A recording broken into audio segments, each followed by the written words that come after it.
again, second grade, Mrs. Feid here. I had a really great time seeing you guys in our Zoom meeting on Friday. I'm sure it was nice for you guys to kind of catch up with each other too and see what you've been up to since we've been out of school. Our next Zoom meeting is coming up Friday at 1.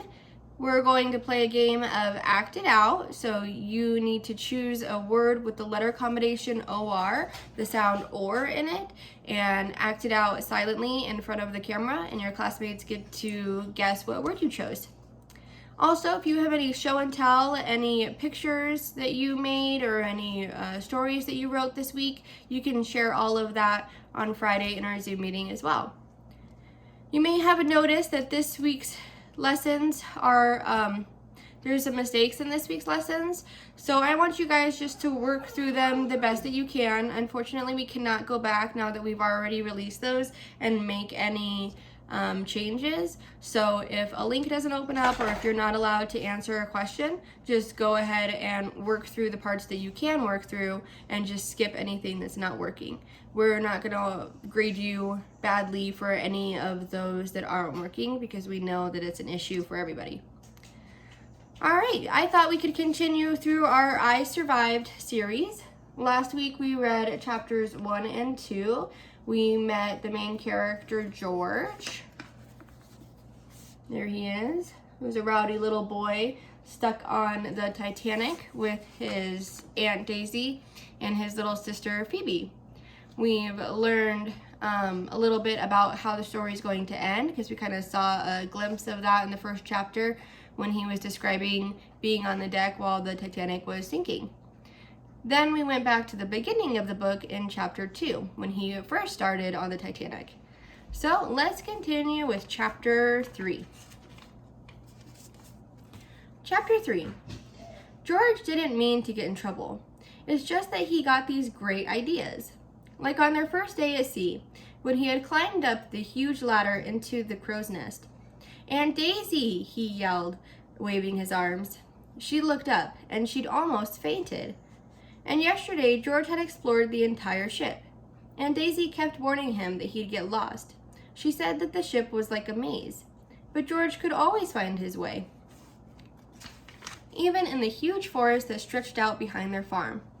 Mama used to say that George had a map of the world behind his eyes. He saw the engine rooms and the boiler rooms, and he wound up on the third-class recreation deck. He was watching some boys play marbles when he noticed that he wasn't alone. A little boy was staring up at him with huge eyes the color of amber glass. "See," the boy said, "see?" And he held out a postcard of the Statue of Liberty. He looked so proud, like he'd carved that big lady himself.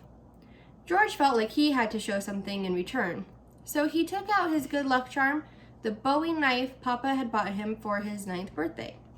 He let the little boy run his fingers across the handle, which was carved from an elk's antler. "Enzo," the little boy said, puffing out his chest and pointing to himself. "George," said George. "Giorgio," the little boy cried with a smile. A man sitting next to them laughed. He was reading an Italian-English dictionary and had the same huge eyes as the boy. George guessed right that he was Enzo's father. "Marco," he said, shaking George's hand, "you are our first American friend." Marco must have been studying that dictionary pretty hard, because George understood everything he said. George learned that Enzo was 4 years old. He'd lost his mama too. He and Marco came from a little town in Italy, and now they were moving to New York City. George told Marco about their farm and their trip, and explained that any decent person living in New York had to be a Giants fan.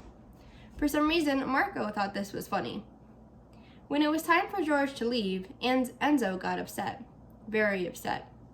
"Giorgio," he howled, loud enough for the entire ship to hear. People stared and put their hands over their ears. Marco promised that he'd see George again, but Enzo wouldn't quit howling. George had never heard anything so loud. By the time Enzo let go of George's leg and George ran back up to the suite, Aunt Daisy was practically howling too. "I thought you fell overboard, she cried. But even then, she wasn't really mad. She didn't get really mad until last night. How that lady screamed when George came sliding down the banister, like he really was a giant squid. George didn't mind getting yelled at.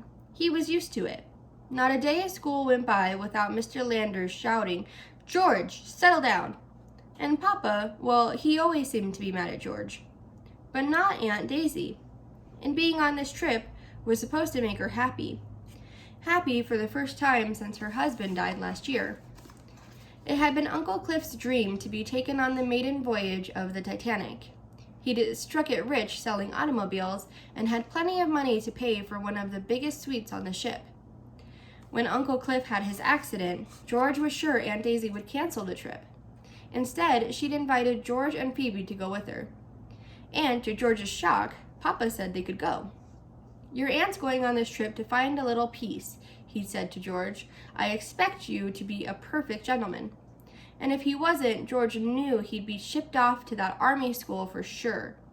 Papa had been talking about that place ever since George brought the 2-foot rat snake to school to show Mr. Landers, because they were studying reptiles. George had been perfect the whole time in England.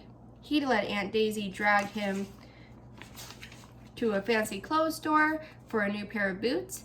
He even learned to drink tea without spitting it back into the cup.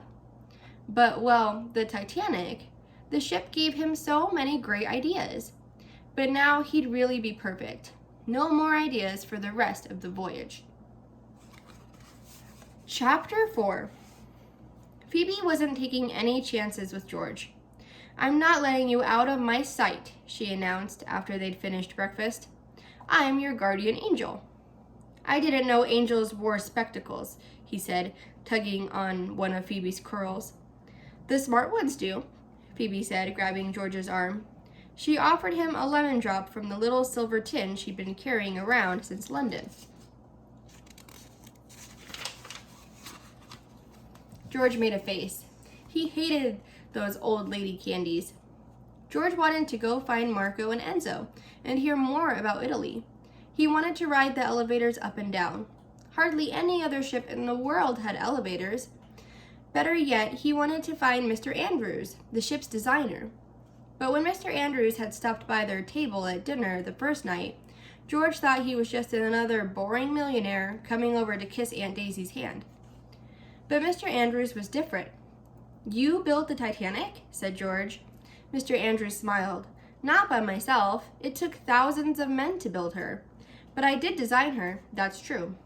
He invited George and Phoebe to come with him to the first-class writing room. He unrolled the ship's blueprints across a long, polished table. It was like looking at the skeleton of a giant beast. "She's the biggest moving object ever built," Mr. Andrews explained. 11 stories tall, 45,000 tons of steel, and longer than 4 city blocks. "Our aunt says nothing bad can happen to this ship," Phoebe said. "People say it's unsinkable."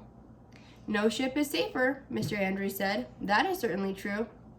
"What if the Titanic was hit by a meteor?" said Phoebe, whose latest obsession was outer space. She was determined to see a shooting star before they docked in New York. Mr. Andrews didn't laugh, or roll his eyes like Mr. Landers did when Phoebe asked her questions. "I hadn't planned on any meteors hitting the ship," Mr. Andrews said thoughtfully, "but I'd like to think she could take almost anything and still float." Phoebe seemed satisfied. "Are there any secret passages?" said George. Mr. Andrews studied his blueprints and then pointed to the boiler rooms. "There are escape ladders," he said. "They run up the starboard side of the ship, up 2 decks, through the stoker's quarters, and into the dining hall.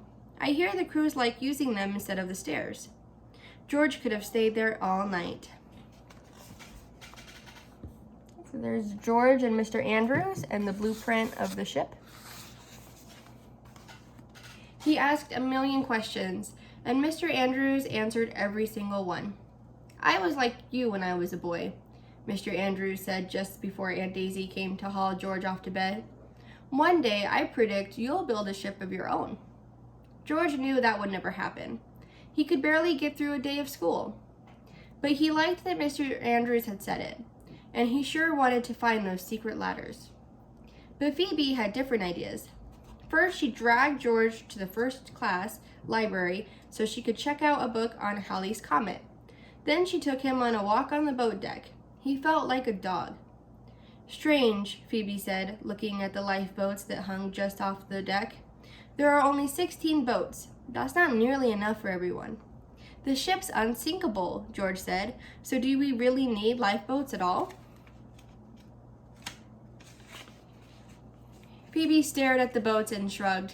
I guess you're right, she said, and then she announced that it was time to see how many ladies were wearing hats with blue feathers. George groaned. This would be the most boring day of his life, but at least nobody was yelling at him. All right, and we'll continue with chapter 5 next week. Chapters 5 and 6. So Phoebe and George just learned from Mr. Andrews that the ship is unsinkable, but as we saw in the beginning of the book, that's not quite true. So have a good week, guys. We'll see you on Friday for our Zoom meeting, and then we'll see you next Tuesday for more reading of I Survived. Have a good week.